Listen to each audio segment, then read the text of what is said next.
Hello బుజ్జి friends, నోరికి ఊరిళ్ళు తెప్పించే ఉసిరికాయ నిల్వ పచ్చడి ఎలా చేసుకోవాలో చూపించిన.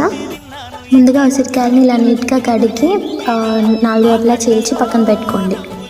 ఒక ప్యాన్లో ఆయిల్ వేసుకొని అది హీట్ అయిన తర్వాత ఈ ఉసిరికాయలను అందులో వేసుకొని ఫ్రై చేసుకోవాలి. అది కంప్లీట్గా ఉడికే వరకు కొంచెం బ్రౌనిష్ కలర్లో వచ్చేంత వరకు ఫ్రై చేసుకొని పక్కన పెట్టేసుకోండి.